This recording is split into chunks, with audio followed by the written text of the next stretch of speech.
Pues hoy es martes y como lo hacemos desde hace bastante tiempo, informamos sobre la situación de salud en el país, el pulso de la salud. De modo que iniciamos y terminando vienen las preguntas de usted. Con su permiso, señor presidente, nuevamente muy buenos días a todas y todos ustedes. Hoy en el pulso de la salud les informamos cuál es el estado que guarda la pandemia COVID-19 en la 10ª semana de una meseta de atenuación que nos mantiene con estabilidad de sus principales indicadores. Esto lo comunicará, como ha sido, el subsecretario López-Gatell. Y el maestro Zoé Robledo informará cómo van los avances del IMSS Bienestar 2023 en el país para atender la población sin seguridad social. Él hablará con los temas de reclutamiento de médicos especialistas 2023, convocatoria de médicos jubilados en el Instituto Mexicano del Seguro Social que ayudarán a combatir la falta de especialistas en México. Y los resultados del levantamiento, diagnóstico y análisis de brechas en Hidalgo. Finalmente, en respuesta a la reportera, el licenciado Beso, a la Limón, el maestro Zoé y yo informaremos sobre la medicina tradicional. Es cuanto. Con su permiso, presidente. Maestro Alcocer, estimado director general del IMSS, muy buenos días tengan todas y todos ustedes. Informo brevemente sobre la situación de la pandemia COVID-19 en México. Como hemos estado comentando, desde que inició el año 2023, ya 11 semanas atrás, hemos tenido un periodo de reducción de la transmisión del virus SARS-CoV-2. Sin embargo, en las 5 semanas más recientes se aprecia que esta reducción ocurre, si podemos ver la imagen, ocurre a una velocidad menor que la que tuvo en las primeras 6 semanas del año. Y esto es principalmente a expensas de la zona centro del país, en donde la megalópolis tiene este comportamiento epidemiológico. Son 6 entidades federativas en esta situación. El resto de las entidades federativas tienen una reducción a parámetros mínimos de la transmisión del virus. Por su parte, la hospitalización se ha mantenido también con ocupación muy pequeña, pero con poca variación en las últimas 4 o 5 semanas, donde permanecen 5% la ocupación hospitalaria de camas generales y 1% las camas para personas críticamente enfermas. Por último, y muy importante, es que la mortalidad se ha mantenido con tendencia a la baja. También la velocidad de reducción ha sido menor en las últimas 4 semanas, pero ciertamente se mantiene en el mínimo histórico que se ha tenido desde el inicio de la pandemia.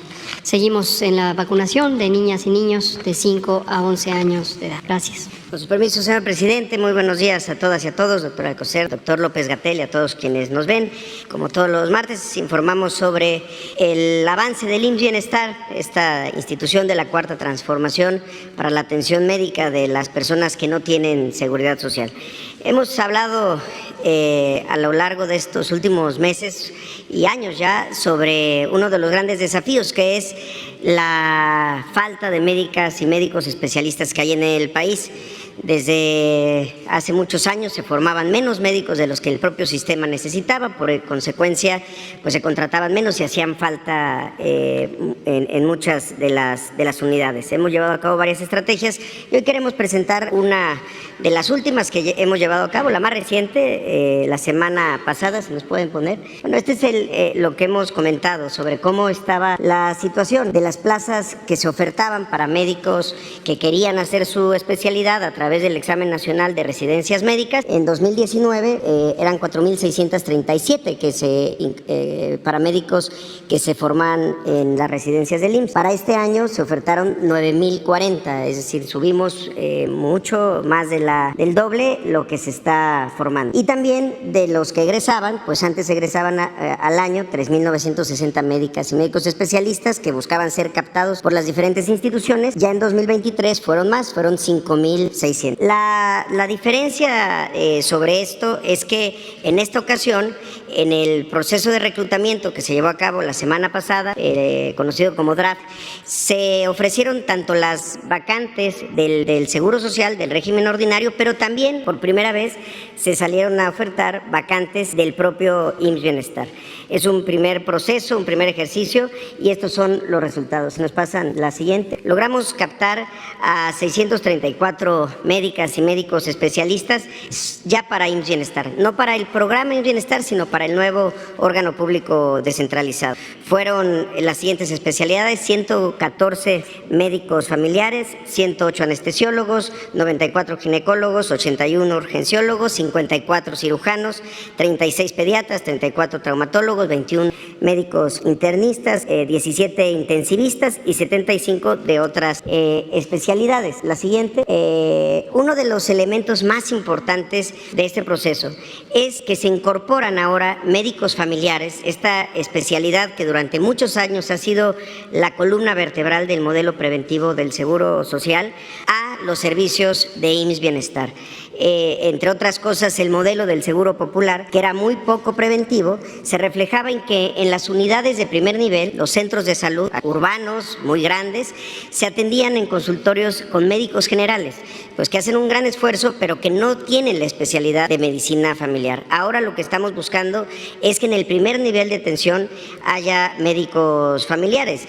Como lo saben, son médicos que atienden lo mismo a niños, adultos mayores, tienen una especialidad que les permite estar presentes a lo largo de todo el ciclo vital, donde se promueven estilos de vida saludables, control de enfermedades, medidas para prevenir enfermedades crónico-degenerativas. Entonces, ahora se empiezan a integrar en el primer nivel de atención médicos familiares también en el IMSS Bienestar. La siguiente es el total que llevamos de las diferentes estrategias que se han llevado a cabo en los últimos meses, con los que ya tenemos 4,721 médicos especialistas, también contando a los residentes en la rotación del último año. Se dividen entre los 1,232 médicos especialistas contratados vía las diferentes convocatorias lanzadas desde el 24 de mayo hasta el 20 de agosto del año pasado, 610 especialistas del convenio con servicios médicos cubanos,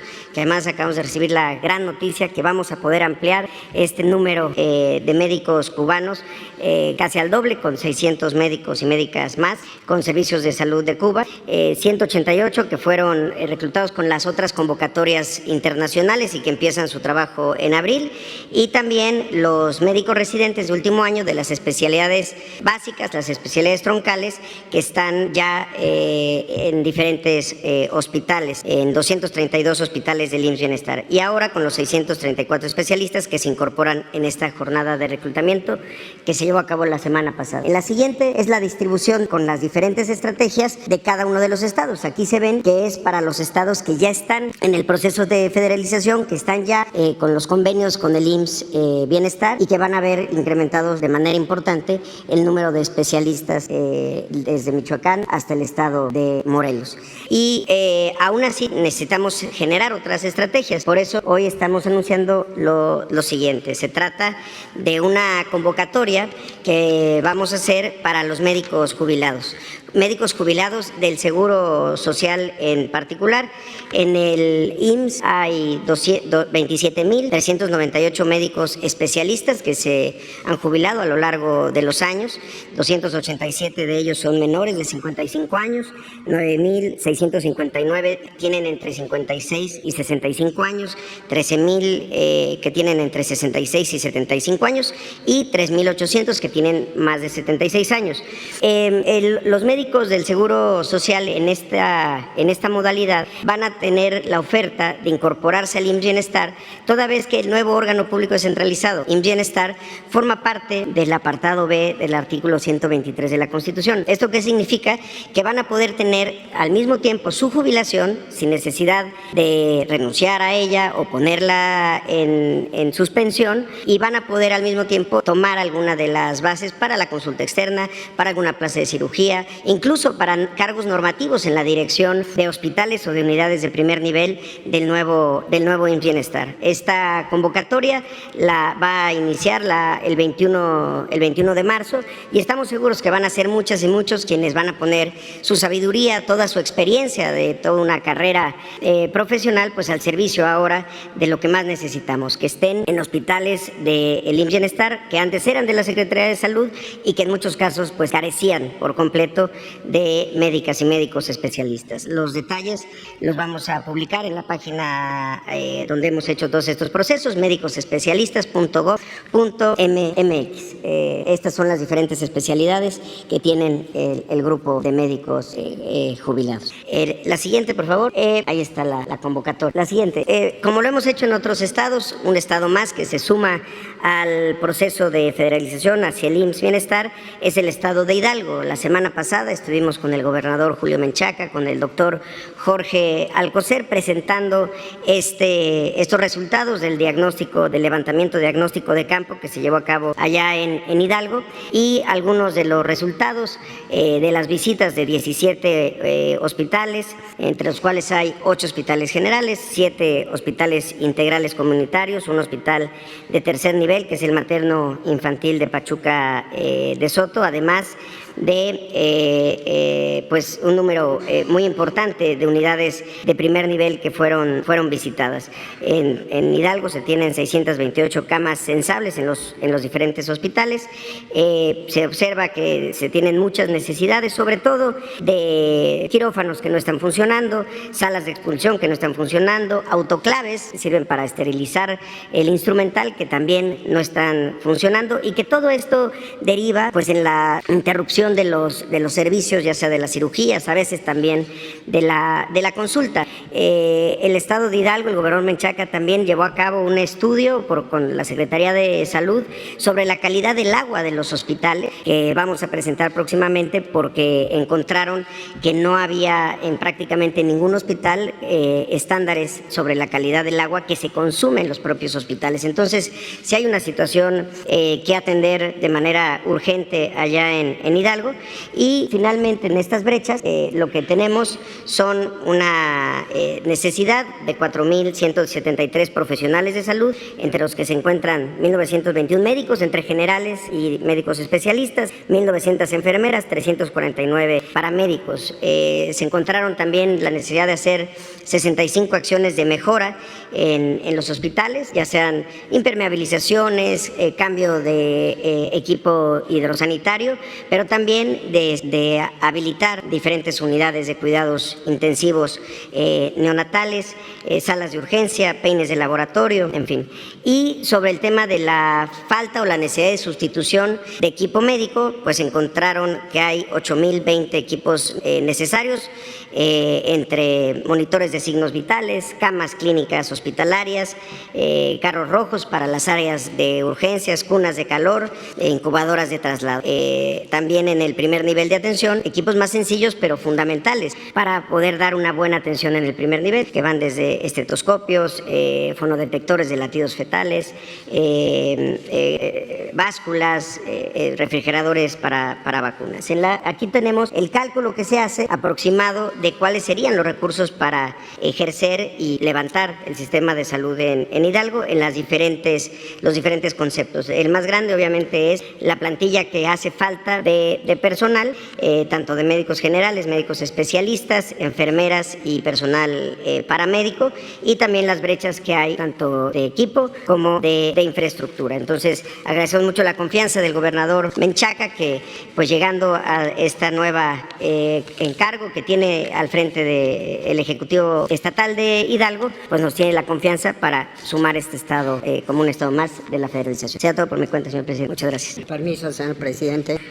Quisiera recordarles a todos ustedes que gracias a la medicina tradicional, la humanidad ha logrado sobrevivir y enfrentar lo que siempre ha amenazado la integridad física, emocional y espiritual del ser humano, su enfermedad y su muerte. Su visión se expresa en un discurso que explica su origen, devela sus causas y sobre todo revela cómo puede una comunidad hacerles frente. Los conocimientos médicos ancestrales se han difundido mediante un aprendizaje teórico, práctico, por medio de la observación y la experimentación, a partir de la repetición exacta de sus principios, de las innovaciones que algunos individuos introducen gracias a su propia experiencia. Esta sabiduría ancestral se expresa en un conjunto de representaciones, ideas, conceptos, preceptos, estructurados en un sistema simbólico que ofrece la etiología, la descripción y una compleja metodología que permite el diagnóstico y el pronóstico de enfermedades y padecimientos, así como la puesta en práctica de terapias específicas de curación. Agradezco al maestro Adelfo Regino López, director del Instituto Nacional de los Pueblos Indígenas, y a la doctora Berta Dimas por su apoyo en la elaboración de esta nota informativa. En respuesta a los cuestionamientos de la reportera Obeso, le informamos a la Limón, el maestro Zoé y yo mismo. ¿Qué les informo? Pues el Gobierno de México, a través del Instituto Nacional de los Pueblos Indígenas, realiza una serie de acciones enfocadas al fomento de la salud comunitaria y la promoción de la medicina tradicional en las comunidades indígenas y afromexicanas del país, de conformidad con lo estipulado en la Ley de Creación del INPI. Como vemos en la primera imagen, esta ley tiene como objetivos promover e impulsar, en coordinación con el Sistema Nacional de Salud, el acceso a los pueblos indígenas y afromexicanos a los servicios de salud con pertinencia cultural, lingüística y de género, sin discriminación alguna. Reconoce e incluye la medicina tradicional en el sistema de salud pública. Fortalecer el ejercicio de la medicina y la partería tradicional con el objetivo de aumentar el acceso a la salud con pertinencia cultural. Impulsar la investigación, sí, sobre herbolaria, la medicina y prácticas tradicionales de los pueblos indígenas y afromexicanos, y promover en colaboración con las comunidades la difusión y preservación de la medicina tradicional. En la siguiente, ustedes saben que se desarrolló el Programa para el Bienestar Integral de los Pueblos Indígenas, PROBIPI, que plantea la promoción del patrimonio cultural, la medicina tradicional y la comunicación indígena, de proyectos de medicina tradicional para el fomento de la salud comunitaria, establecimiento, rehabilitación, equipar espacios para la práctica, la enseñanza, el ejercicio de la medicina tradicional y la promoción de la salud comunitaria. Se establecen también jardines botánicos y farmacias de plantas medicinales. Algunas herbolarias son conocidas, como la de Oaxaca, y otras que son afines. En capacitación, finalmente, investigación, promoción y difusión de la medicina tradicional indígena y afromexicana. En esta siguiente lámina se observa que mediante los planes de justicia y desarrollo regional de los pueblos indígenas existen acciones enfocadas a la salud comunitaria y la promoción de la medicina tradicional en las comunidades del país, y se muestran 13 de ellas cuyos nombres no leo por cuestión de tiempo y de falta propia de la dicción. En la siguiente, en esta administración, a través del Programa para el Bienestar de los Pueblos Indígenas, se ha realizado una inversión de 28.300.000 pesos para apoyar 164 proyectos de fortalecimiento de la medicina tradicional, y se han apoyado a 256 promotores comunitarios en 24 entidades federativas. En la siguiente, como parte de la integración y formación del personal, se ha apoyado a 129 promotores de medicina tradicional con una inversión de 10.600.000 pesos para que realicen acciones de prevención y de comunicación con las comunidades. Y finalmente, en la siguiente, ejemplos de lo realizado, son otros más. Está el Hospital de Medicina Tradicional en Calpulalpan, un orgullo de los oaxaqueños que alberga a los médicos de la región, pero también ayuda a preservar los saberes ancestrales de la medicina tradicional, así como 2 centros de salud en La Concordia y en el Camalote del municipio de Ayutla, en los Libres de Guerrero. El objetivo, por lo tanto, es claro: contribuir con la práctica y el fortalecimiento de la medicina tradicional en compañía de la Secretaría de Salud. Muchas gracias. Ahora el maestro Zoé les va a continuar con el punto de la partería. Gracias. Muchas gracias. Podemos poner la aplicación en esa parte. Exacto. Uno de los pilares del modelo de atención a la salud IMSS Bienestar, del nuevo modelo de atención para las personas que se está publicado en el Diario Oficial de la Federación es justamente la acción comunitaria. La acción comunitaria que tiene varios elementos. Lo que se busca es establecer un vínculo entre las comunidades y la atención de los servicios médicos. Aquí hay que aclarar que comunidad hay en todos lados, no solamente se trata de comunidades rurales. Hay que promover la lógica comunitaria también en los centros urbanos, en los centros de trabajo, en los barrios, en las propias colonias. Y se trata de un trabajo que tiene tres características. Es voluntario, es organizado, hay una serie de mecanismos de organización y es activa en la incidencia de los diferentes factores que afectan a la salud, tanto de las personas, de las familias y de la propia comunidad. Se aplica una comunicación educativa para promover conocimientos en salud y adopción de hábitos saludables y está integrada en este momento por 1.379 voluntarios de salud, 1.941 comités de salud y 7.079 parteras, además de 9.381 voluntarios. En la siguiente vemos uno de los elementos que tiene que ver con la medicina tradicional. Actualmente se cuenta con 753 médicos tradicionales en el programa IMSS Bienestar, que basan su práctica en conocimientos ancestrales, como ya lo ha mencionado el doctor Alcocer, forman parte de los sistemas locales y comunitarios de salud y derivan a los pacientes a las unidades de salud cuando identifican algún padecimiento. Esto ya está ocurriendo también en el nuevo IMSS Bienestar. Particularmente hay un hospital también emblemático en Nayarit,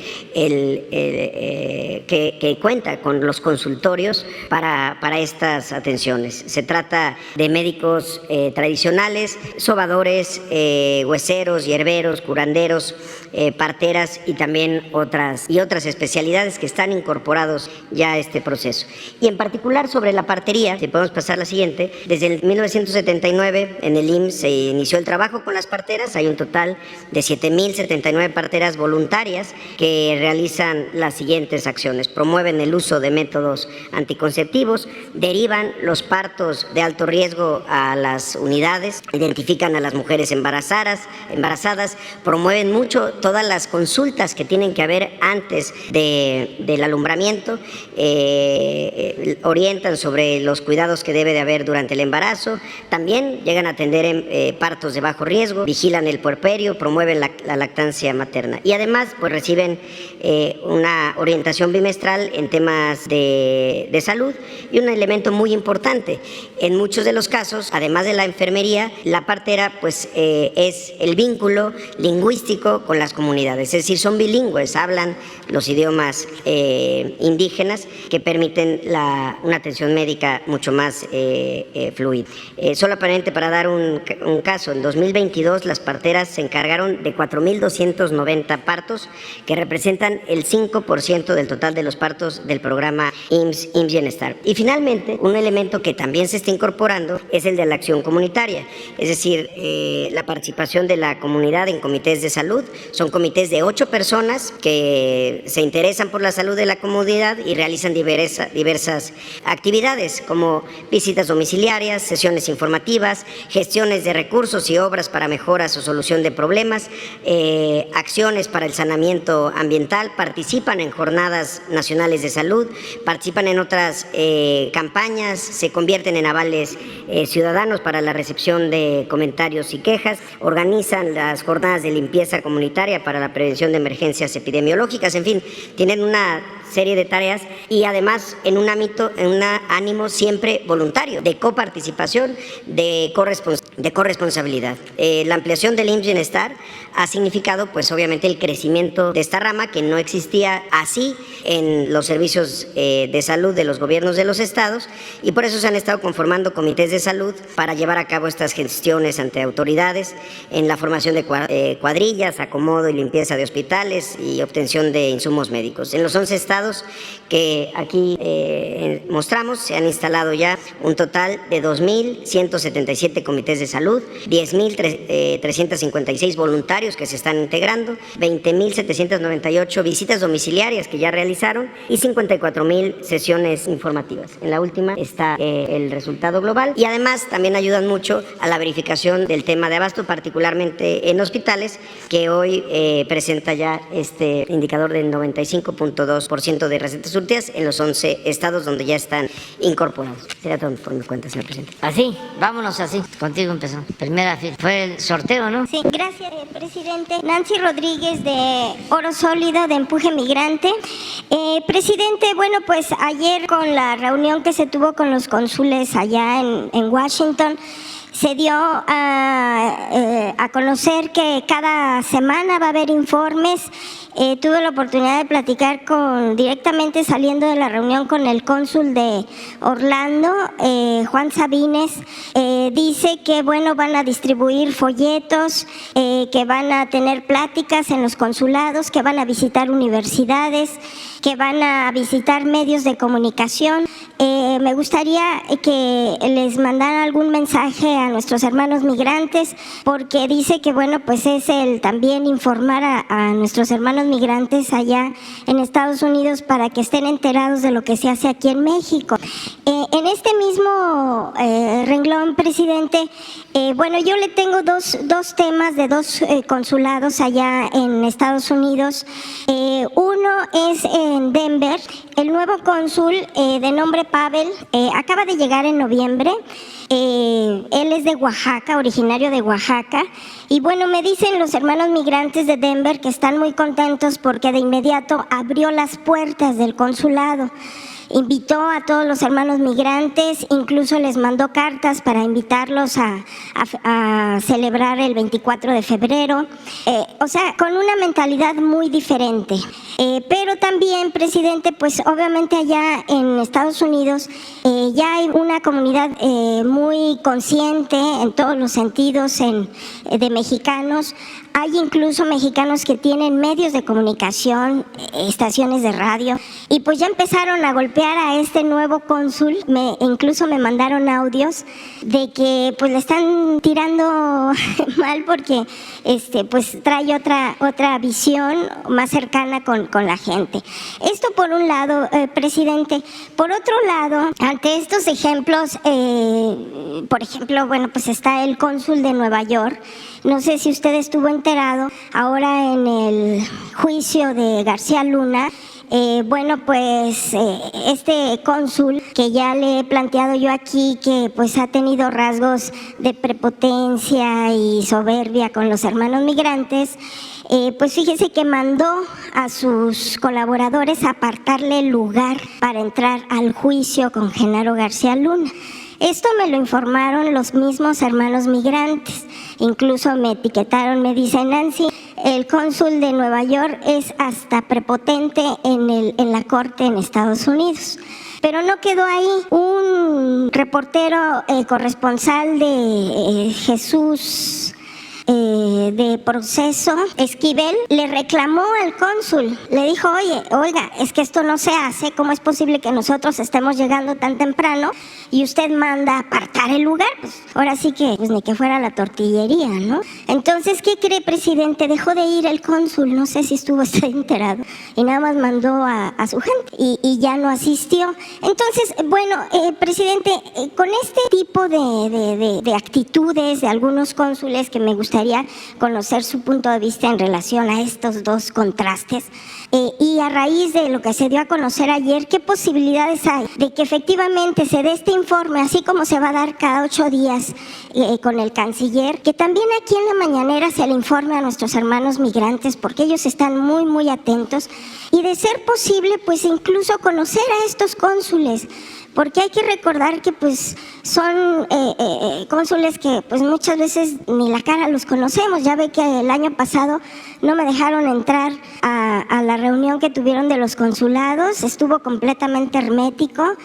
Es una burocracia dorada que pues muchos se siguen operando así. Entonces, ¿qué posibilidades hay de que también ellos pues a lo mejor pudieran venir e informar, por ejemplo, este nuevo cónsul de Denver, y también que sienta el respaldo de su gobierno en relación a esto? Por otra parte, presidente, también fíjese que hay unos hermanos migrantes de California que desafortunadamente fueron pues desfalcados, fueron pues abusados por por unos supuestos inversionistas de Jalisco, y es algo muy dramático, presidente, porque fíjese que iban periódicamente estos señores de Jalisco a pedirles dinero para invertir aquí en México y en bienes raíces y en inversiones. Y bueno, pues resulta que los desfalcaron, la mayoría de ellos hasta por $1 millón. Y fíjese que ahora resulta que el que los desfalcó, el que los defraudó, se suicidó, pero pues obviamente ellos no pueden venir a México, no saben cómo rescatar su dinero. Estamos hablando de más de 600 hermanos migrantes en Estados Unidos. Y sobre todo, ¿sabe qué, presidente? Que circularon estas fotografías del supuesto suicidio. Y pues, ¿cómo les hacen llegar esas fotografías? Muy dramáticas, ensangrentado el señor. Entonces, si podría usted dar alguna apoyo a todos estos hermanos, porque, pues imagínense, hay unos que ya están mayores y pues $1 millón, pues para todos, ¿no? Es mucho, o sea, imagínense.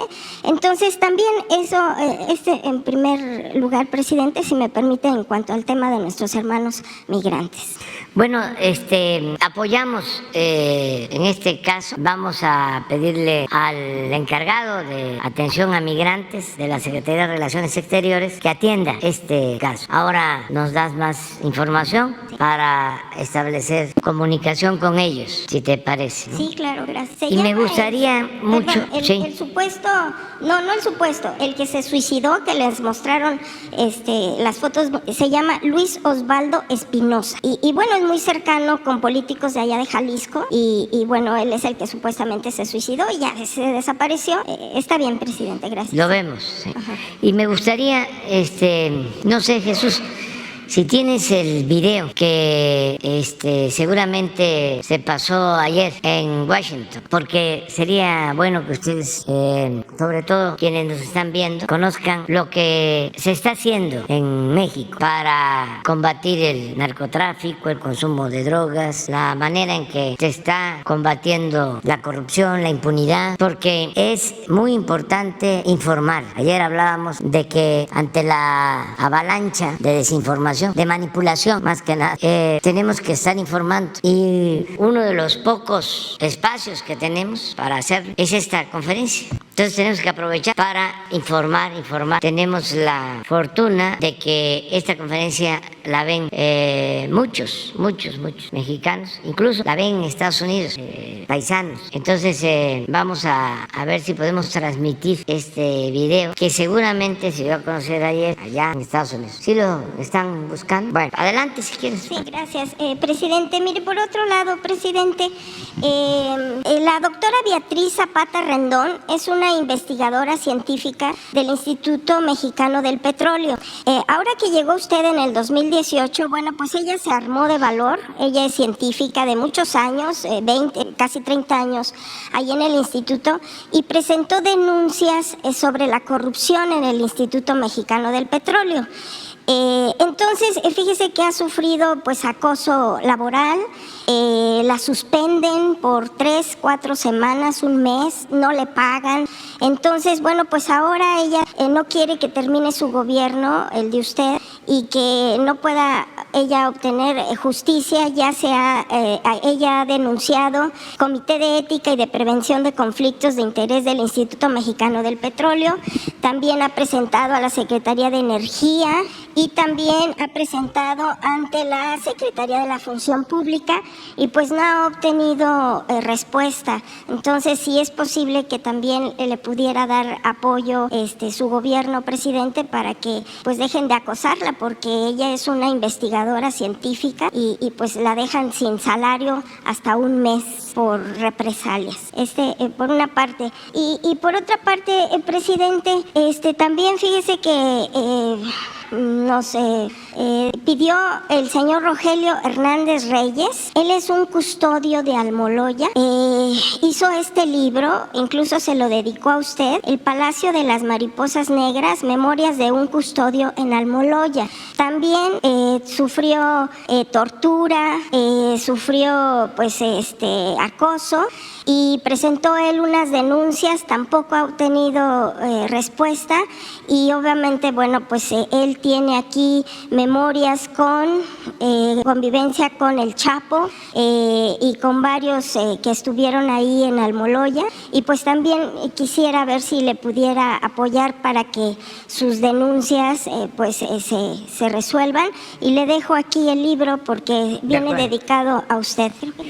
Muy bien, pues mira, el jueves va a estar aquí informando Rocío Nale, la secretaria de Energía, y también viene el director de Pemex, Octavio Romero. Que venga Que venga la doctora, Ok. que esté esperando para que hable con Rocío Nale. Incluso, si se puede, que empiecen ya a establecer comunicación. Perfecto. Para que se atienda. Sí, presidente. Y lo del libro lo vemos, y la denuncia, esto con Rosa Isela Rodríguez. El libro está dedicado para usted y Ah, ese me quedo yo con él. Sí. Sí, y son memorias de las pláticas que él tuvo con el Chapo, incluso estuvo él presente en uno de los episodios de las fugas, entonces pues está muy interesante el libro.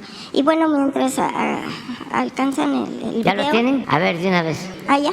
México y Estados Unidos son naciones que comparten una historia y frontera en común, que constituye la base de una sólida relación bilateral, la cual ha privilegiado el interés para atender los problemas que afectan a ambos países. El narcotráfico es un tema que produce ganancias desbordadas para la delincuencia organizada, lo que le permite corromper cualquier esfera de la sociedad y promover un mercado ilícito de drogas y armas que generan violencia y muertes en los dos países. El gobierno federal atiende las causas que originan la violencia con 14 programas sociales, dentro de los cuales los que más influyen sobre las causas que originan la violencia son Jóvenes construyendo el futuro, becas para el bienestar de Juárez, de educación básica, media superior y superior, programa de niñas y niños hijos de madres trabajadoras, pensión para el bienestar de adultos mayores, sembrando vida, producción para el bienestar, entre otros, con lo cual se garantiza la educación, salud y seguridad alimentaria en las comunidades más necesitadas de México. En las últimas décadas, ambas naciones han implementado los siguientes mecanismos de cooperación. Certificación antidrogas. Procedimiento implementado unilateralmente por los Estados Unidos de América de 1986 a 2002. Para certificar a nuestro país en el combate a la producción y tráfico de drogas. Iniciativa América, firmada el 3 de diciembre de 2008, fue un esquema de asistencia en materia antidrogas que incluía evaluación unilateral de resultados. El poco éxito de estos instrumentos permitió que el fenómeno del narcotráfico evolucionara al narcomenudeo, que actualmente provoca un grave problema de adicciones a las drogas sintéticas, principalmente entre la juventud. De esta forma, surge el entendimiento bicentenario, que representa un cambio en el paradigma de la relación bilateral en seguridad, con un enfoque sustentado en una relación colaborativa entre pares, que privilegia acciones basadas en la confianza, respeto mutuo y responsabilidad compartida, como socios iguales y soberanos. En este sentido, el gobierno de México desde el inicio de la actual administración mantiene el compromiso de garantizar la seguridad para la construcción de la paz de la población, a través de esfuerzos permanentes con las instituciones encargadas para la seguridad pública, habiendo obtenido una disminución generalizada de los índices delictivos en el país y el incremento en aseguramientos, decomisos y detenciones, lo que repercute favorablemente en ambos países, sin que el entendimiento bicentenario represente una condición para la actuación de las autoridades mexicanas. Con estas acciones, también se previene que las organizaciones criminales perjudiquen a los pueblos y permite que los delincuentes sean llevados a la justicia. El esfuerzo por acotar el tráfico de drogas y armas es compartido por las diferentes instituciones encargadas de la seguridad pública en México, cada una en su ámbito de competencia. Por ejemplo, la Secretaría de la Defensa Nacional materializa de manera permanente 3 barreras de contención en todo el territorio nacional, y no solamente en la frontera norte, estableciendo 55 puestos militares de seguridad, con más de 1.600 elementos. Por otra parte, para la protección del espacio aéreo, el sistema de vigilancia e intercepción aérea impide el ingreso de aeronaves ilícitas que en la generalidad transportan droga. En relación al tráfico de precursores químicos que provienen principalmente de Asia, se incrementó de 4 a 72 sustancias vigiladas que son usadas para drogas sintéticas. Adicionalmente, Desde marzo de 2021, la operación de las aduanas recae en personal de las Fuerzas Armadas, lo que ha coadyuvado a fortalecer su control y contener el tráfico de armas y drogas desde y hacia los Estados Unidos de América. En específico, se han adquirido equipos de revisión no intrusiva, lo que ha permitido un incremento en la capacidad de revisión de mercancías, así como la migración de tecnología de rayos gamma a rayos X. En materia de protección portuaria, la Secretaría de Marina tiene bajo su responsabilidad 102 puertos y 15 terminales marítimos, de los cuales 20 son vigilados por unidades navales de protección portuaria y 97 puertos por los mandos navales. Al comparar los resultados obtenidos en la presente administración con un periodo similar al de Felipe Calderón y de Peña Nieto, así como durante 16 meses antes y después de haberse implementado el entendimiento bicentenario, se aprecia lo siguiente. Conscientes de que el fentanilo es la droga sintética que actualmente ocasiona mayores daños a la salud de las personas, los aseguramientos de este opioide, en lo que va de la presente administración, tienen un incremento de 1049% respecto al periodo 2014-2018, sin que se cuente registro de la incautación de esta droga en años anteriores al 2014. Los decomisos de metanfetamina de diciembre de 2018 a marzo de 2023 aumentaron 128% con relación a los efectuados de 2008-2012 y 92% en comparación con el periodo 2014-2018. Los aseguramientos de cocaína en la presente administración registraron un incremento de 628% respecto a los realizados de 2008 a 2012 y 147% con relación al periodo 2014-2018. La inhabilitación de laboratorios clandestinos de diciembre de 2018 a marzo de 2023 aumentaron 58% en comparación con el periodo 2008-2012 y 153% respecto a 2014-2018. Para detener la producción de drogas sintéticas, fentanilo, en trabajo coordinado con la COFEPRIS y otras agencias de regulación, se ha implementado una serie de regulaciones innovadoras para fortalecer el control de precursores en México. En 2021, se publicó una lista de 72 sustancias de uso dual que no estaban reguladas previamente. Asimismo, en 2022 se diseñó y lanzó un sistema de registro y vigilancia digital para rastrear en tiempo real el uso de precursores en el país por parte de la industria nacional y así prevenir desvíos al crimen organizado. Como resultado de estas y otras acciones, de 2019 a 2022, se han asegurado 1.256 toneladas de precursores químicos y 4.4 millones de unidades de medicamentos controlados. La detención de personas vinculadas a la delincuencia organizada, que permite atacar las redes criminales en su conjunto, presenta hasta marzo de 2023 un enorme incremento de 59% respecto al periodo 2008-2012 y de 136% respecto a los años 2014-2018. Un aspecto sobresaliente lo constituye las detenciones de objetivos relevantes, producto de labores de inteligencia, siendo 1.447% mayor que las registradas de 2008 a 2012 y 137% en comparación con el periodo 2014-2018, destacando la detención de 22 líderes y generadores de violencia, entre los que se encuentran 7 miembros del Cártel del Pacífico y 6 del Cártel Jalisco Nueva Generación. Respecto al aseguramiento de armas, de diciembre de 2018 a marzo de 2023, se registra un incremento de 65% respecto al periodo 2014-2018, destacando el decomiso de armas calibre 50, los cuales aumentaron 61% en esta administración. Sin embargo, el 70% de los homicidios en México se siguen cometiendo con armas que provienen de los Estados Unidos de América. Por eso, es fundamental fortalecer el intercambio de información y los mecanismos de supervisión en ambos lados de la frontera, en especial en la última milla, para detener el flujo de armas de Estados Unidos hacia México.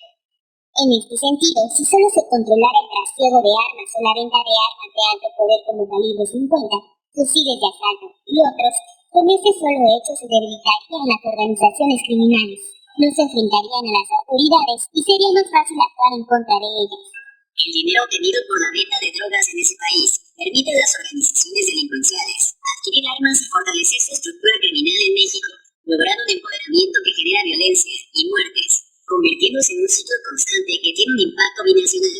No obstante, la preocupación y esfuerzos realizados por México para acotar la producción y el trasiego de drogas, a fin de evitar su consumo en el país, con especial atención a la juventud, El flujo de armas procedente de los Estados Unidos registra un importante incremento. Por ello, y con base en la responsabilidad compartida, se considera que el gobierno de los Estados Unidos de América tiene la capacidad para incrementar sus acciones y alcanzar los compromisos contraídos con motivo del entendimiento bicentenario.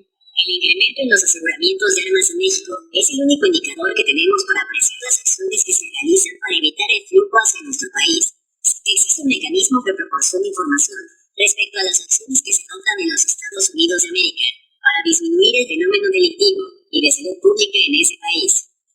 Cabe señalar que los resultados obtenidos por el Gobierno de México son públicos y pueden ser consultados en las páginas oficiales del Secretariado Ejecutivo del Sistema Nacional de Seguridad Pública y del Centro Nacional de Planeación, Análisis e Información para el Combate a la Delincuencia. Aunado a lo anterior, el Ejecutivo Federal, a través del Gabinete de Seguridad, difunde quincenalmente los resultados obtenidos en materia de seguridad pública, puntualizando sobre los aseguramientos de drogas, armas, vehículos, inmuebles, funerarios, laboratorios clandestinos, detenciones, entre otros. Nuestro país es respetuoso de la soberanía sobre las acciones que realiza el gobierno de los Estados Unidos de América para enfrentar el tráfico ilícito de drogas y armas, por lo que no suele cuestionar sus resultados, atendiendo al principio de no injerencia de nuestra política exterior.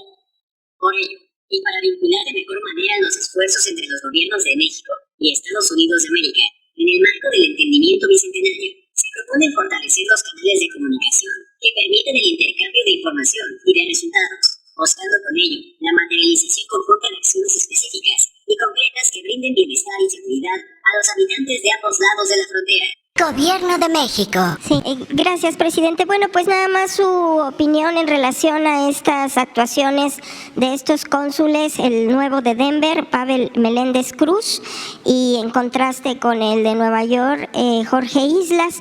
Y ya por último, presidente, hay una persona, una mexicana muy humilde de Chalco, del Estado de México. Ella es Emma Bustamante Uriostegui. Ella solicitó una visa humanitaria para viajar a ver a su hermana mayor que tiene Alzheimer y le dio COVID en Estados Unidos, porque ella no puede pues viajar. Y fíjense que le dieron cita para septiembre del 2024. Entonces, bueno, aparte de que tardó mucho para sacar su pasaporte, pues como hasta el 2024 y su hermana está muy enferma, es mayor, no sé si habría alguna posibilidad de que le agilizaran su visa humanitaria para ir a ver a su hermana. Y lo de los cónsules, presidente. Gracias. Bueno, vemos lo de la solicitud de la visa humanitaria para que pueda ir lo más pronto posible, ¿no? Y acerca de los cónsules, pues son criterios, ¿no? Yo sí conozco a Pavel y sé que es una gente muy comprometida porque ha estado trabajando con el pueblo desde hace muchos años. Toda su familia, él es de el Istmo de Tehuantepec, entonces seguramente allá pues se encontró con muchos paisanos y es bien recibido. No tengo opinión sobre el otro cónsul. Estamos buscando que todos cumplan con su responsabilidad, en general bien todos los cónsules, y Marcelo Ebrard está cuidando eso, de que los cónsules ayuden. En el caso de los cónsules, incluso de embajadores de carrera, pues han actuado bien, de manera profesional. Desde hace tiempo, México tiene un buen equipo en el servicio exterior, una muy buena tradición diplomática. Y en el caso de los cónsules que están en Estados Unidos, atienden a los migrantes, unos más, otros menos, pero tengo hasta conocimiento de cónsules que traen en sus carros sillitas para bebés porque tienen que proteger a muchos niños migrantes abandonados, y esto lo hacen los cónsules.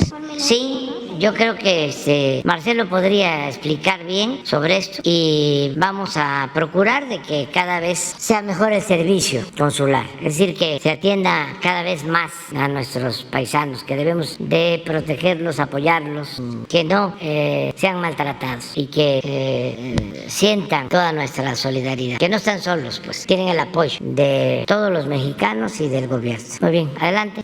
Gracias, presidente. Esteban Durán, Vanguardia de Veracruz. Presidente, ante los últimos acontecimientos que han sucedido, en donde se dice, se menciona algunos medios imparciales, otros objetivos, y se puntualizó, se agudizó más bien con el juicio a Genaro Luna, se menciona que México ha perdido en ese sentido. Usted ya mencionó en este espacio que no ha sido así, pero ha habido una gran polarización, presidente. Parece ser que México está dividido en dos, en donde ha habido descalificaciones, en donde ha habido dudas, en donde se ha puesto en tela de juicio a las autoridades judiciales, a las electorales, a las instancias policiales, etcétera. Presidente, ¿no habría que un llamado de unidad que usted lo hiciera a los diversos sectores sociales para que de esa manera ya no hubiera tanta polarización, para que de esa manera se pusiera ya, hubiera objetividad en este sentido y se explicara tanto de un lado como de otro cómo están las cosas en el sentido electoral, en el sentido judicial, presidente? Y que de esta manera México, los pobladores, los millones de mexicanos no tuvieran ese contrapunteo como ha sucedido en diversos estados de la República. Igualmente, bueno, pues con estas marchas como la del domingo, donde se mencionaba que los soldados han sido minimizados, han sido despojados pues de su poder pues para poder responder al crimen organizado, y de esta manera no sean humillados, presidente.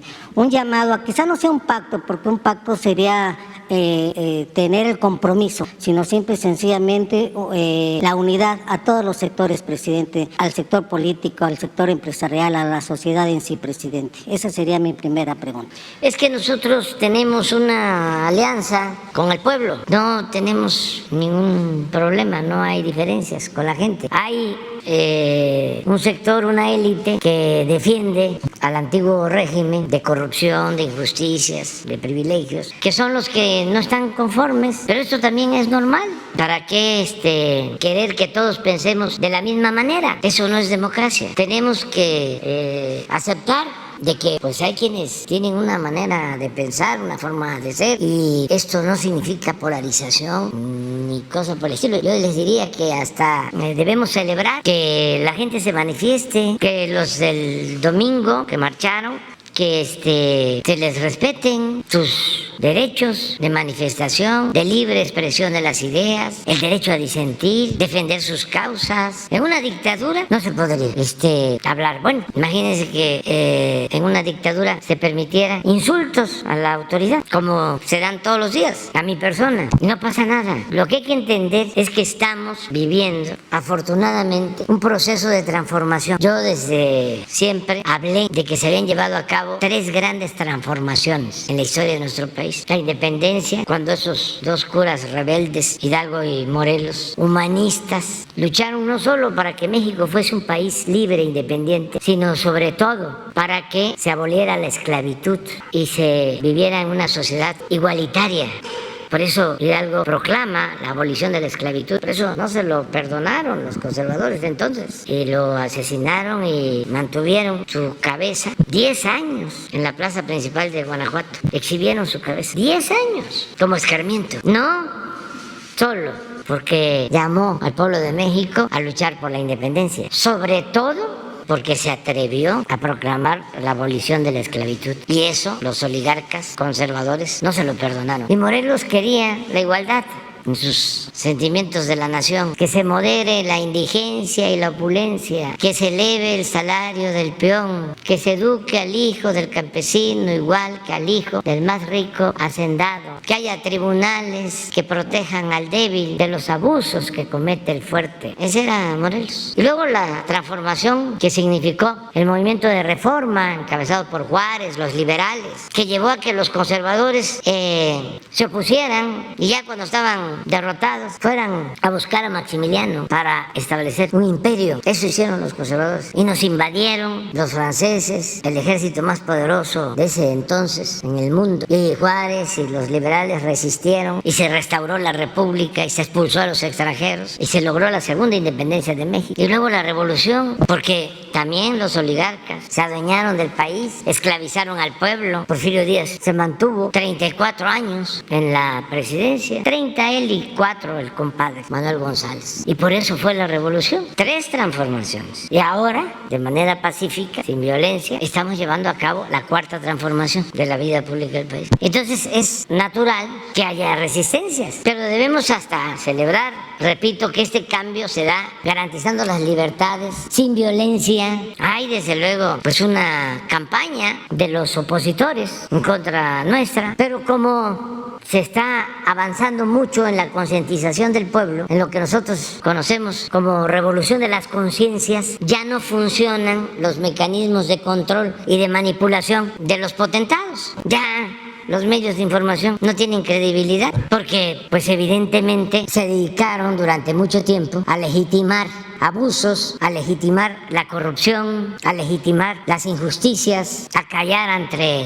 el racismo, el clasismo, la discriminación. Y la gente pues ya sabe quién es López Dóriga, ya sabe quién es Ciro Gómez Leiva, ya sabe quién es Loret de Mola. Presidente, ¿Qué le van a creer a Loret de Mola si ha utilizado el noble oficio del periodismo para enriquecerse?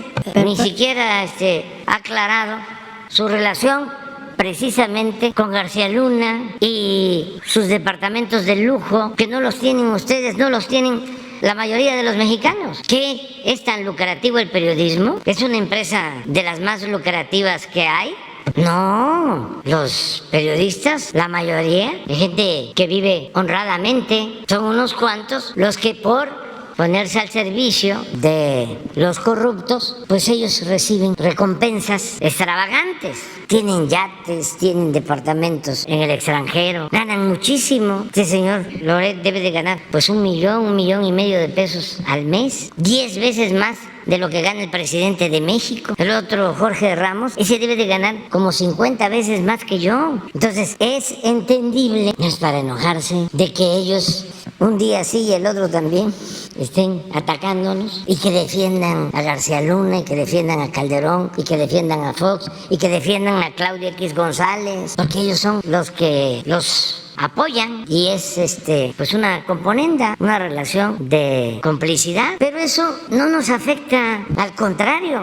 ¿Cuándo íbamos a saber de que el secretario de Seguridad Pública de Felipe Calderón estaba aliado a un grupo de narcotraficantes? ¿Cuándo íbamos a estar viendo de que es juzgado este señor García Luna y sale Felipe Calderón a defenderlo? ¿No tienes por ahí la declaración de Calderón sobre esto? O sea, es importantísimo, porque lo juzga un tribunal de Estados Unidos y dice Calderón, no les creo, no hay pruebas. Ojalá y pudiese él ayudar y explicar qué es lo que hacía García Luna en su gobierno, por qué considera de que no hay pruebas y que le diera una explicación al pueblo de México y que además defendiera abiertamente a García Luna. Podría él hasta presentar una denuncia en contra de las autoridades estadounidenses que lo están juzgando. Decía el Quijote, bueno, Cervantes, decía, por la dignidad y la libertad se puede arriesgar hasta la vida. Entonces, cuando uno tiene la seguridad de que se es inocente, no se debe de permitir que nadie ponga en entredicho nuestra honestidad, que es lo que debe de importar más que ninguna otra cosa, la honestidad. Entonces, si se hace un llamado a la unidad, no. Si ellos lo que quieren es seguir robando, para decirlo con claridad, quieren regresar por sus fueros. Más que nada evitar las fricciones, presidente, los dimes y diretes, porque... No, pero no son dimes y diretes, es una muy buena polémica, un buen debate. Es que antes no se trataban estos temas, todo se ocultaba. Había una política de simulación y la vida pública en una democracia tiene que ser cada vez más pública. Permitir el diálogo abierto, franco, el debate, no le hace que haya insultos y excesos, pero que podamos gozar de libertades plenas, más cuando se trata de la felicidad del pueblo y de el progreso de la nación, porque eso es lo que está de por medio. ¿Por qué es importante lo de García Luna? Para que no se repita, para que se purifique la vida pública, que no se siga aplaudiendo a corruptos. que no hay impunidad. Esto es un legado para las nuevas generaciones. Esto es una transformación.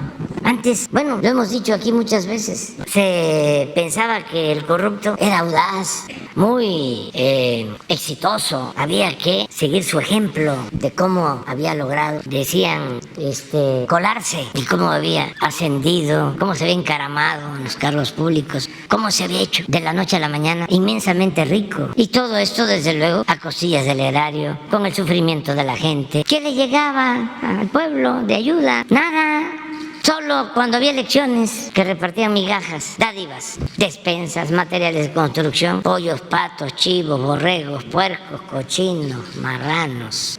Nada más, en tiempos de elecciones, despensas, frijol con gorgojo y dinero en efectivo para comprar los votos, para llegar a los cargos y seguir robando. Después que compraban los votos y que llegaban a los cargos, iba la gente a pedirles algo a los ayuntamientos, a los gobiernos estatales y hasta los corrían. ¿Qué me vienes a pedir si ya te di? Humillante. Y todo era dinero. Había una elección y a entregar dinero. Me acuerdo de una elección en Zacatecas, donde llevaron de un estado que gobernaba un partido que no voy a mencionar, llevaron dinero en portafolios para la compra del voto. Y entonces los cazamapaches los detectan, los siguen, se meten a una oficina, a una mapachera. ¿Y qué creen que hicieron?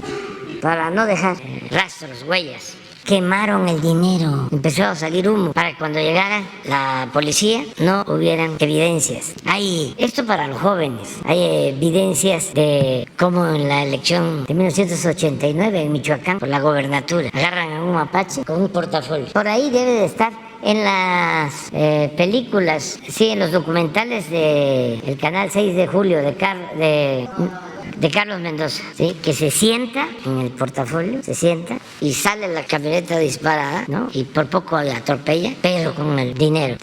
Y bueno, eso era bueno, ayer una fiesta en el INE y todos los medios aplaudiendo porque le habían devuelto el cargo a un integrante del INE que lleva 30 años ahí y 15 como funcionario clave del INE. Ya ven que el INE no se toca.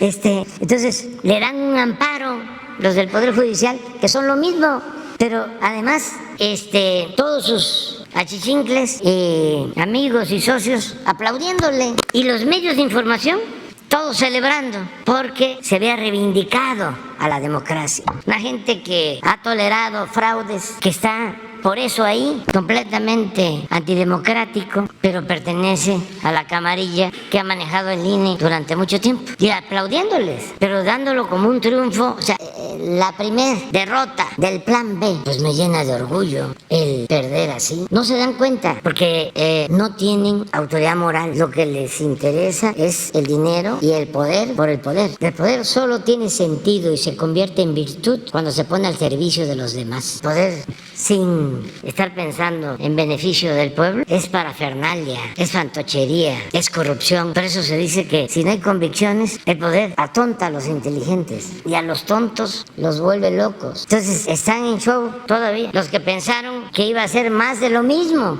que íbamos nosotros a simular que íbamos a caer en el gatopardismo, eso que consiste en que las cosas en apariencia cambian para seguir igual. Pensaron que era como lo del 2000, ¿no? El cambio, ya llegó el cambio. Decía Fox, decía, con Salinitas ni al baño. Y terminó abrazado con Salinitas y manteniendo la misma política, esa donde todos los intereses cuentan menos el interés del pueblo. Por eso está muy bien el debate, porque yo sostengo que estos farsantes no son demócratas, son empleados de oligarcas. Ellos no defienden la democracia, defienden la oligarquía. El gobierno de la minoría, el gobierno de los ricos. Y la democracia es el gobierno del pueblo, es el gobierno de todos. Eso es lo que está en el fondo. Y todo lo demás es una gran simulación. Pero qué bueno que se están ventilando todas estas cosas. ¿No tienes lo que dijo Calderón? Que es interesantísimo. Soy un hombre de leyes. Desde luego respeto las resoluciones de los tribunales cuando actúan conforme a derecho. Yo en lo personal tengo muchas dudas del veredicto, porque hubiera esperado ver lo que tanto anunció la Fiscalía, ¿no? Videos, grabaciones, fotografías, estados de cuenta, depósitos, y la verdad nada de eso se exhibió.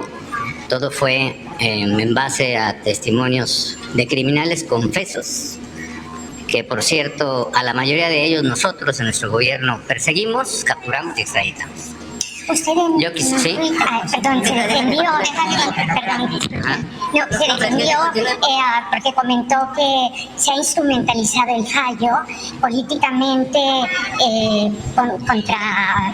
Bueno, es evidente que hay en México una persecución clarísima de carácter político, mediático en contra mía, y que el fallo incluso se trata de utilizar para exacerbar esa persecución que es casi personal de parte del gobierno. Pues fíjese que en mis buenas relaciones con Televisa y con Azteca y con el Reforma y con el Universal, llevamos a cabo toda una persecución política mediática. Ustedes han visto cuestionamientos en los periódicos de México, en la radio, en la televisión, cuestionamientos a Felipe Calderón, porque a lo mejor yo, como ando en otras cosas, no me entero. El Reforma ha hecho reportajes, Televisa ha hecho reportajes, en el Washington Post han hecho reportajes sobre Calderón y García Luna, en el New York Times, en el Wall Street Journal, en la televisión de Estados Unidos, ¿lo tocan? Nada. Son las redes sociales, nada más. Y eso, no todos, porque con las redes hay diálogo permanente y debate muy bueno, unos a favor, otros en contra. Pero lo que tiene que ver con los medios convencionales, ¿cómo es que le llaman, Jesús? La gran prensa, ¿cómo es?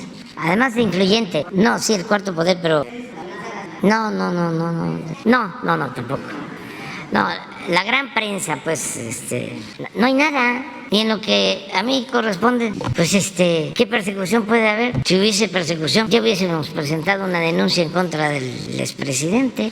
No lo hemos hecho, ¿por qué? Porque ya lo he explicado. Se le preguntó al pueblo, y aunque muchos dijeron que sí se abriera una investigación, no se llegó a la participación que exige la ley para que la consulta fuese vinculante. Y yo dije incluso que si se iniciaba un proceso y en esa consulta iba yo a estar en contra, y lo hice, porque no estoy pensando en perseguir a nadie, estoy pensando en que no se repitan los abusos o los excesos, que no siga imperando en México la corrupción, que es lo que estamos logrando. Por eso estamos avanzando. Y pues sí hay molestias, pero imagínense lo que hemos podido ahorrar por no permitir la corrupción. Estamos hablando de billones de pesos, y con eso hemos podido financiar el desarrollo sin pedir deuda adicional, sin endeudar al país, sin aumentar impuestos, sin aumentar el precio de los combustibles, solo aplicando la fórmula de cero corrupción, cero impunidad, y con un gobierno austero, porque el señor Calderón le compró a Peña Nieto un avión de lujo que no le hemos podido vender, aunque todavía está en proceso de venta. Pero imagínense un avión que, de acuerdo al último avalúo, 100 millones, 92 o 100 millones de dólares, nada más eso. Y el caso de García Luna es importantísimo y tiene mucho que ver con el pensamiento conservador, que es muy autoritario y muy violento. El pensamiento y la acción de los conservadores, querer resolver todo con la fuerza. Yo me enfrento y declaro la guerra y los acabo, los arraso. Y miren en la que nos metió.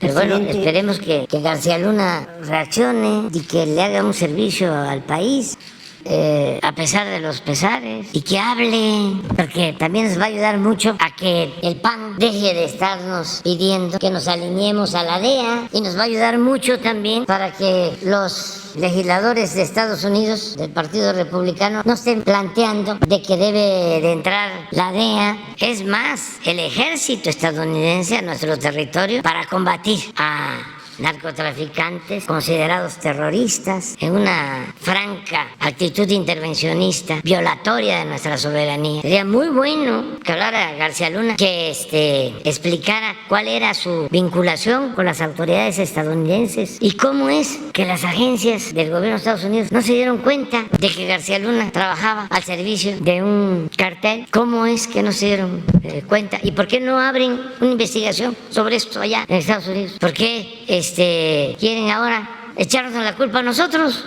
Sí, lo planteé. Sí, se los dije a ellos, a los legisladores. ¿Cómo no lo voy a plantear?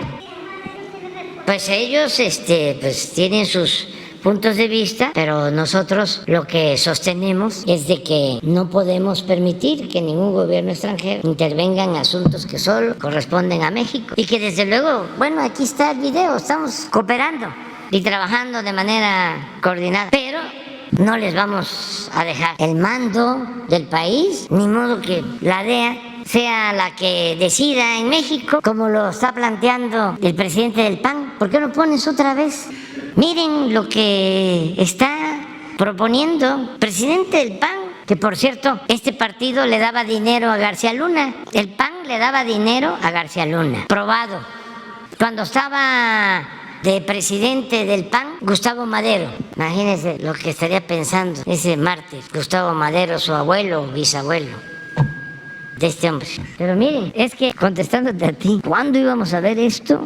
Si la característica de la derecha en México, la única doctrina de la derecha es la hipocresía, su verdadera doctrina. Entonces todo lo escondían, todo era simulación y ahora no, ahora está brotando lo que realmente son, están saliendo sus falsedades como los hongos después de la lluvia. López Obrador debe reconocer su rotundo fracaso en materia de seguridad, corregir y retomar la necesaria colaboración con la DEA para combatir a los carteles del narcotráfico que generan muertes, violencia, intranquilidad a la familia mexicana. Esa es la recomendación. ¿Por qué no nos dice cuál era el trato con García Luna? ¿Por qué le daban dinero a García Luna? Sí, pero hay, ayer hicieron una investigación los de, sin embargo, y es más claro. Bueno, aquí está, Partido de Acción Nacional. Esto es lo que está documentado. 1.160.000 pesos a esta empresa que es de García Luna. Legalmente, 80% de las acciones son de él y el 20% de su esposa. Pero además, el presidente del PAN se atreve a decir en una entrevista, si no se alinea López Obrador a la DEA, le va a pasar lo mismo que a García Luna. Le contestaría yo como se expresa a veces en mi estado, en mi tierra, en mi agua. ¡Ay, mojo, maestro! Nada. ¡Ay, mojo, maestro! Ni que fuese yo Calderón. Presidente, ahora que prácticamente el COVID ya se redujo y ya quedó minimizado y la mayoría de la población está vacunada, pues vienen los eventos presenciales. A ver, espérame, nada más para terminar eso. Un recibo comprometedor muestra que el PAN sí pagó a una firma vinculada con García Luna y socios. A ver si no está el documento. Ahí está, la prueba. Es el jurídico del PAN. Y la empresa es de García Luna. Nos llevamos tiempo a veces en esta conferencia y repetimos, y hay quienes dicen, es que eso yo ya lo sabía. Sí, lo sabían los que están más cerca de la información, y eso de la información escasa que logra difundirse en las redes, porque esto no está en el Reforma, ni en el Universal, ni está en los reportajes de Televisa, ni en la radio. ¿Cómo se llaman las cadenas? Radio Fórmula, MBS, no lo saca Ciro. Ciro lo que saca es de que por unas expresiones de Manuel Bartlett le dio un infarto a una señora afectada en la mina de pasta de concho, creo, cosa que no es cierta. Pero no importa. Hay también un buen diálogo entre López Dóriga y Marín, que también la gente no se entera mucho de eso, en donde reclama a López Dóriga que ¿por qué sale con García Luna? Sí, ¿la tienes ahí? Es un buen diálogo, además de muy buen nivel, muy buen manejo del lenguaje. A ver, adelante. Gracias, presidente. Le comentaba que después de que ya prácticamente el COVID se dio, ya la mayoría de la población está vacunada, los eventos presenciales ya regresan. Hay 4 eventos muy importantes que se van a realizar en marzo y en junio. El primero de ellos es el 18 de marzo, que con motivo de la explotación petrolera, bueno, pues usted va a encabezar aquí en el Zócalo capitalino. Igualmente habrá 2 grandes eventos para el sector energético, la Expo Oil and Gas México en Villahermosa, Tabasco, que busca el fortalecimiento precisamente de Pemex y de la CFE, así como el Congreso Mexicano del Petróleo 2023, a realizarse del 7 y 10 de junio en el Centro Internacional de Convenciones y Exposición Campeche 21. Ante este anuncio, presidente, en donde se busca la autosuficiencia energética del país, ¿usted asistirá, presidente? Ya fue invitado, expondrá ahí, apuntalará de cierta manera lo que siempre usted ha dicho, de que haya una autosuficiencia y de que Pemex sea independiente, y de esta manera, bueno, pues México obtenga los ingresos que mucho tiempo se robaron atrás.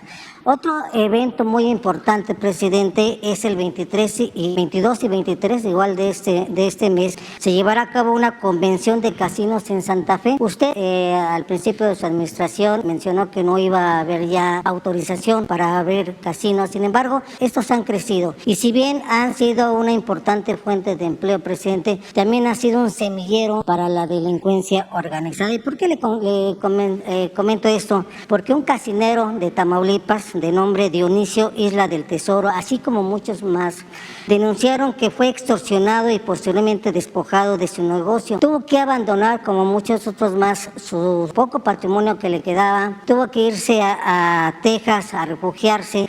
Y hasta el momento ha habido denuncias, se ha entregado carpetas, se ha entregado pruebas y nadie le ha hecho caso. Y para cómo, presidente, viene esta convención de casineros 22 y 23 de marzo. Con esto, presidente, se le da luz verde ya a la obtención de licencias para que se abran más casinos, presidente. No deben de abrirse casinos. Nosotros no estamos dando permisos para abrir casinos. Eso comenzó con Fox, precisamente, cuando estaba de secretario de Gobernación, Santiago Krill. Nosotros no. Y voy a pedirle un informe al secretario de Gobernación, porque si hay alguna licencia nueva, se cancela, porque la instrucción es no entregar ninguna licencia. Respecto al casinero, a los casineros que han sido víctimas del despojo. Eso es otra cosa. Nosotros no vamos a entregar licencias para casinos. Así de claro. Como no estamos entregando nuevas concesiones para la minería, como no estamos permitiendo la explotación de hidrocarburos con el fracking, como no estamos permitiendo que se utilice el maíz transgénico para consumo humano desde que entramos. De todas maneras voy a revisar lo que estás tú dando a conocer. Presidente, ¿asistirá a estos dos eventos que le mencioné en Tabasco? No puedo, porque van a estar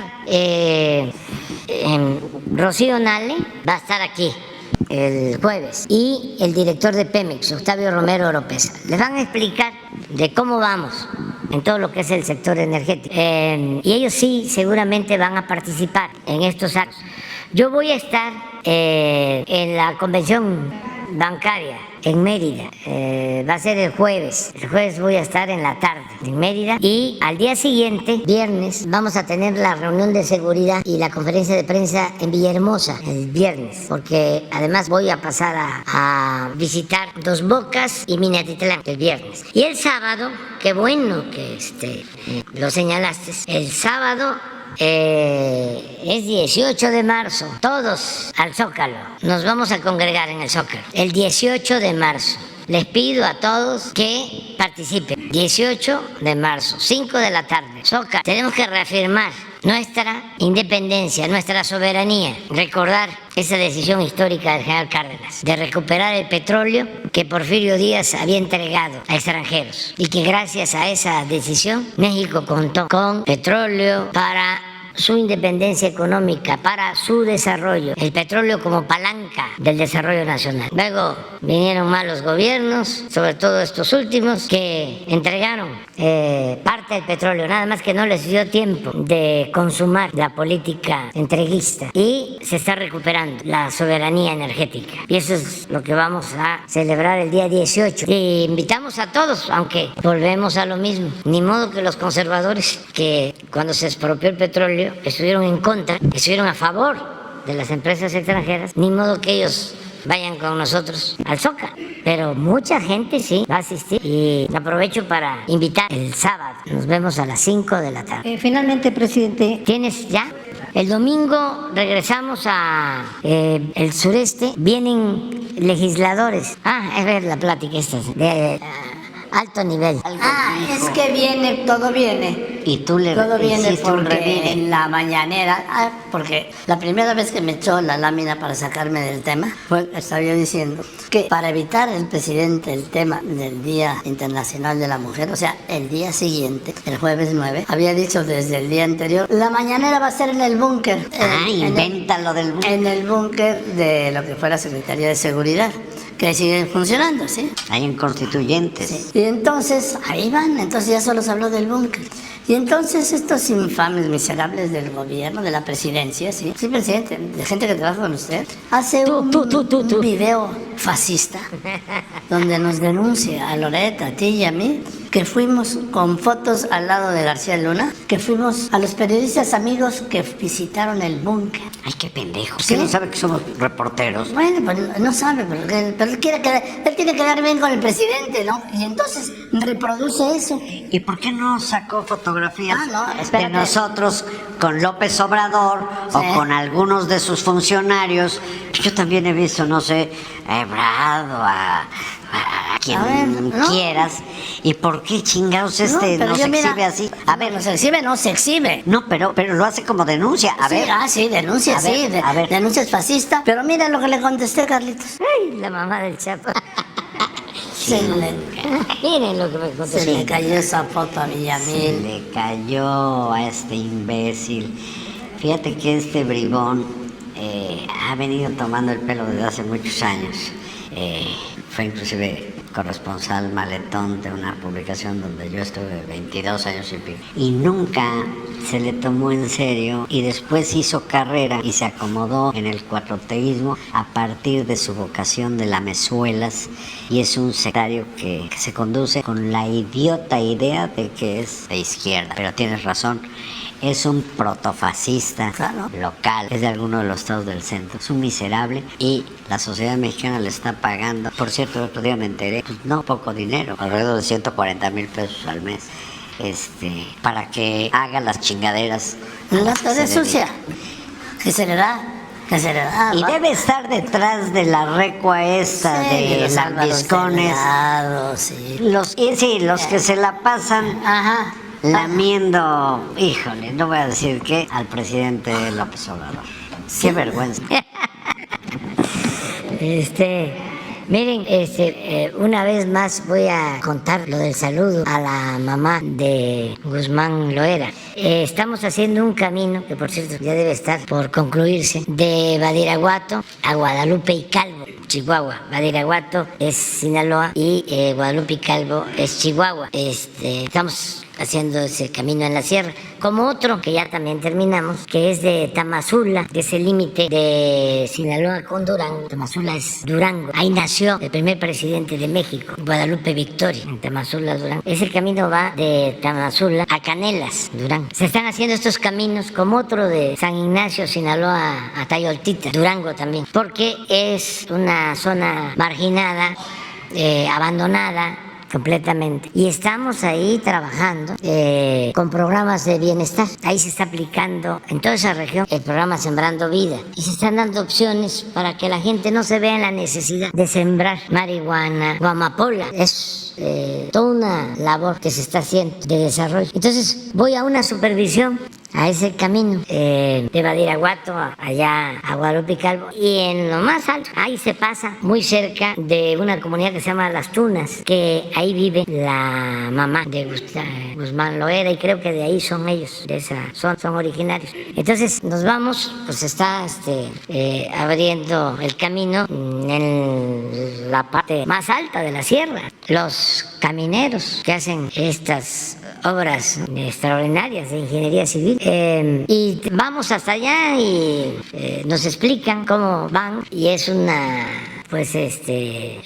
lona con las mamparas hasta donde se pudo llegar, que se estaba abriendo la sierra, lo más alto, y rejas. Y entonces me dicen que estaba la mamá de Guzmán Loera y que quería hablar conmigo porque me quería entregar una carta. Entonces ya cuando termina la exposición del avance del camino, ya nos subimos a la camioneta y está la camioneta de la señora, esa camioneta, ¿no? Entonces le digo, espérate, le dije que iba manejando, espérate, me voy a bajar. Y todo el mundo ahí se quedó, ¿no? Y me bajé y la fui a ver, porque es una señora mayor, y la saludé y me dio la carta y me dijo, es que no permiten a mis hijas visitar a su hermano en la cárcel. Le quiero pedir, a ver si usted nos ayuda para que vayan ellas. Yo ya no puedo ir a verlo. Y yo lo veo. Y sí, lo que me decía en la carta era eso. Y ya la saludé y me subí de nuevo a la camioneta y ya. Ese es el gran vínculo, ¿no?, el gran escándalo. Bueno, la carta fue tan en privado todo y en secreto todo, que se la entregué a la Secretaría de Relaciones Exteriores para que la hicieran llegar al embajador de Estados Unidos. Y luego contestaron de la embajada que sí le iban a dar la oportunidad a una de las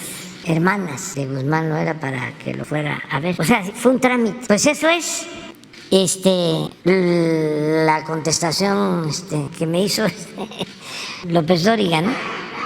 Ese saludo, como se los estoy exponiendo.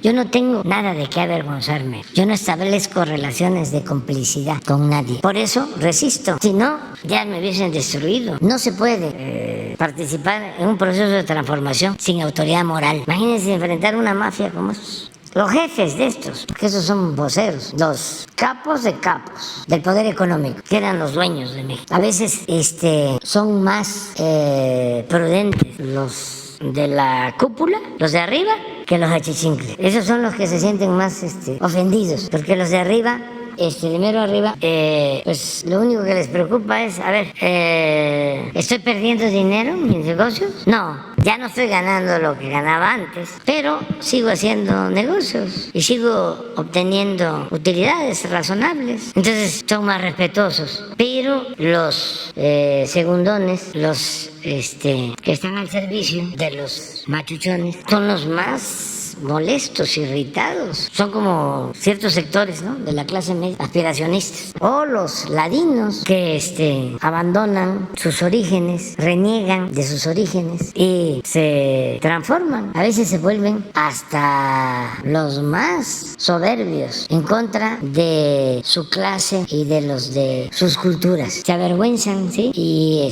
se dan baños de pureza y se sienten superiores, se sienten, yo les llamo, de la moronga azul. Bueno, vamos, adelante. Finalmente, presidente, ha habido varias denuncias de que sistemas y equipos de videovigilancia y protección y demás centros de seguridad de las cámaras que se encuentran en diversas zonas, no solamente de la Ciudad de México, sino de otros estados, pues no han funcionado.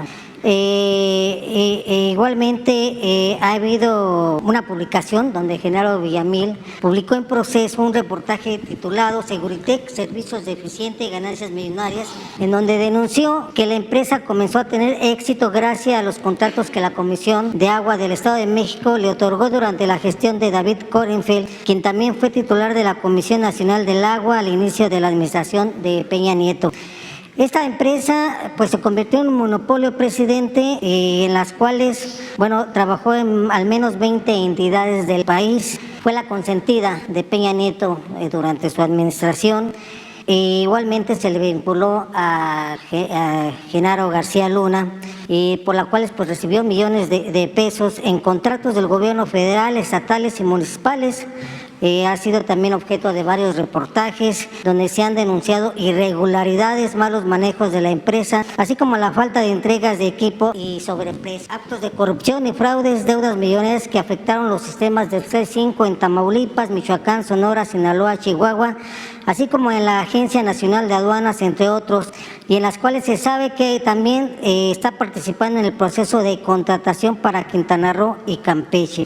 La mayoría de estos contratos se han otorgado por adjudicación directa por cuestiones de seguridad nacional, y a pesar de que mucha de la información está reservada por la misma naturaleza del contrato, es bien sabido que de la mala reputación de esta empresa Seguritech. Presidente, ¿hasta cuándo se va a dejar de contratar este tipo de empresas que han tenido irregularidades, que han tenido fallas, donde se han cometido corrupción y donde sigue ligado con Genaro García Luna? Pues debe de desaparecer toda esta negociación con las empresas de vigilancia. La empresa de García Luna, por ejemplo, estaba dedicada a vender servicios de vigilancia, entre otras cosas. Y aparte de que se lavaba dinero y había mucha corrupción, se protegía. Yo quiero aprovechar que estás tratando el tema para enviar a las autoridades de Israel un llamamiento respetuoso, porque ellos están protegiendo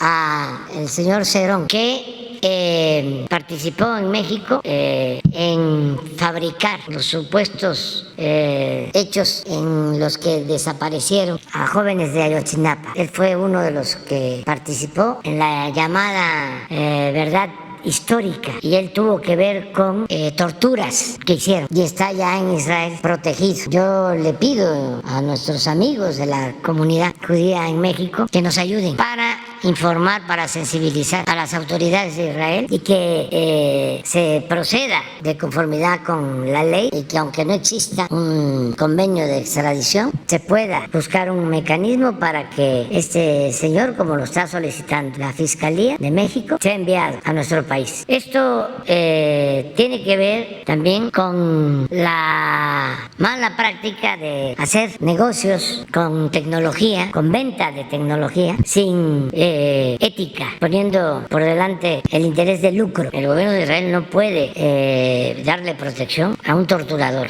Ningún gobierno puede.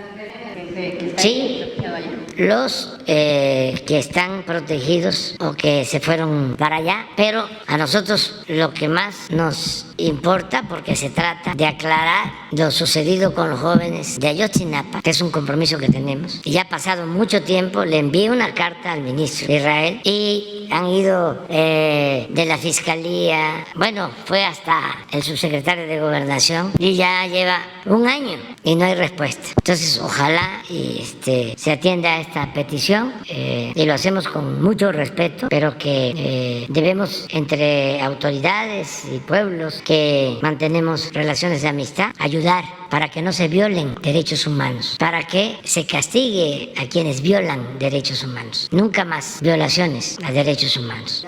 Jorge Díaz de Ensenada, Baja California, del canal 73 de CNR. Una vez más les agradezco la atención y le quiero yo comentar, presidente, que aún continúa, y voy a ser muy concreto en lo que le voy a exponer para esperar una respuesta de su parte. Hay 2 cajas de ahorro de maestros jubilados, ya lo he comentado en otras ocasiones. Hay un órgano de seguridad social estatal que se llama Iztecali, y una de estas 2 cajas de ahorro se llama Ahorro Magisterial de Ensenada AC, donde se le adeuda 16 millones de pesos. Se han estado muriendo los maestros, se lo he comentado, y también son 190 maestros. También está una cooperativa magisterial, Benito Juárez, donde se le adeuda 19 millones de pesos.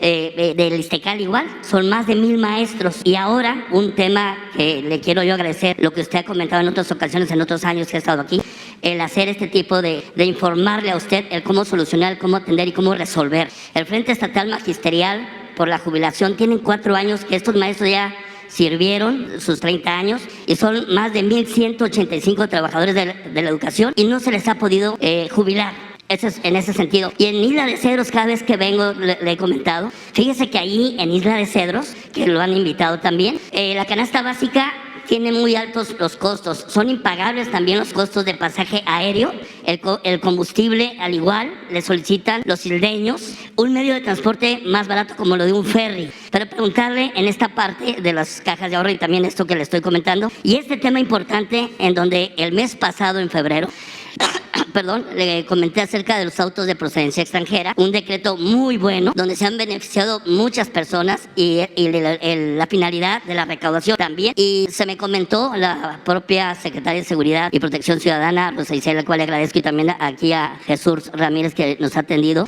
Este tema que se dio el decreto, lo firmó en el Senado usted un 16 de octubre, y se comentó de la ampliación que fenece este 31 de marzo. Yo le quiero preguntar así, si se va a poder ampliar, tomando en cuenta los requisitos donde en ese decreto original usted mencionaba aquellos vehículos que hayan ingresado antes del 16 de octubre, porque hay muchos vehículos, se lo volví a comentar, que sus vehículos, su serie empiezan con letra, son gente trabajadora, no son ni lujosos ni deportivos, y son carros que han estado circulando en Estados Unidos, también se lo expuse en ese sentido.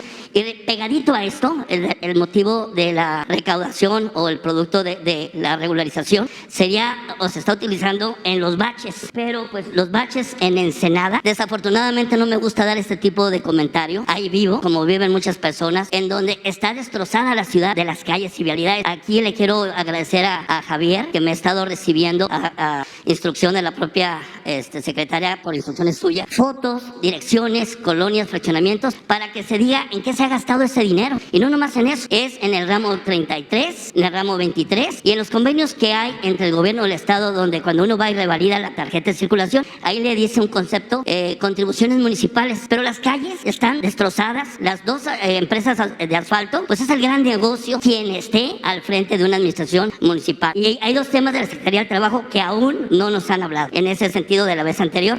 Y del ISSSTE, ¿qué le puedo decir del ISSSTE? En el ISSSTE, en Rosarito, no existe ni siquiera un consultorio, no hay nada en Rosarito. Los que viven en Rosarito tienen que ir hasta Tijuana y lo que hemos escuchado aquí, el tiempo que tardan en que le den una cita, ¿verdad?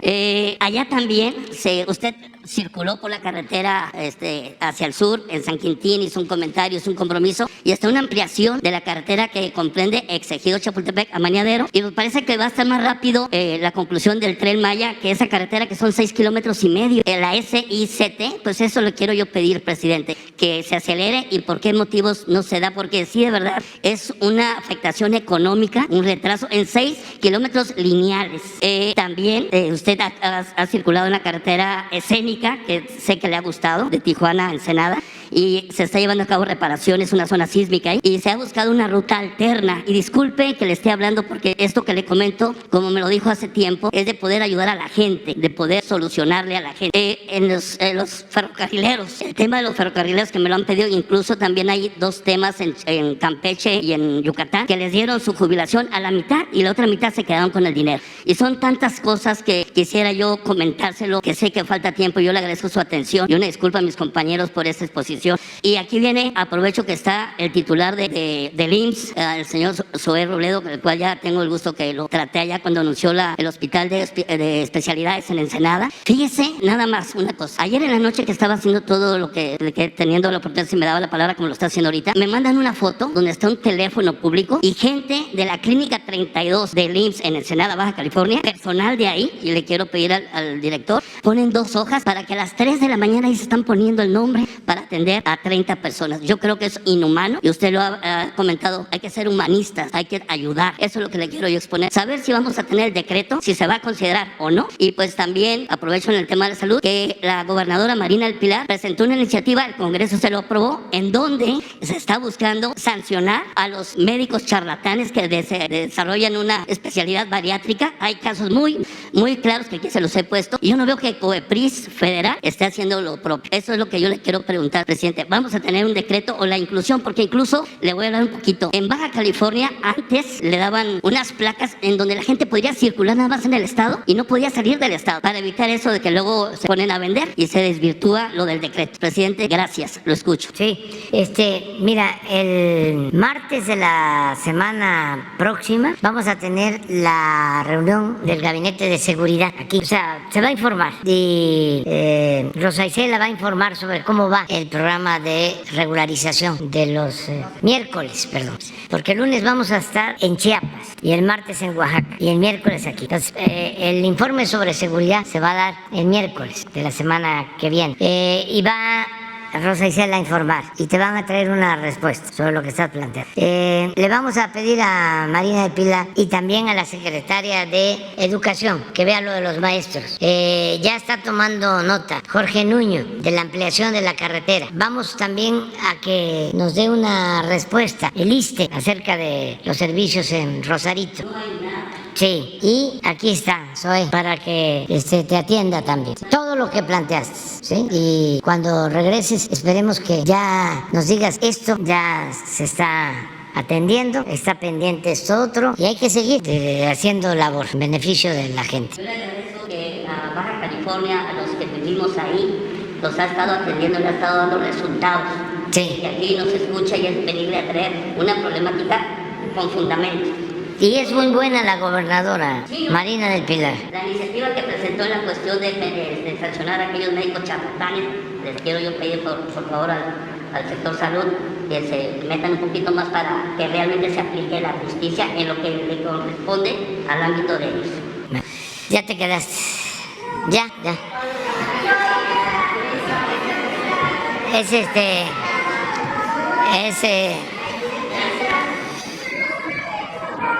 Son cuentas claras y chocolate espeso.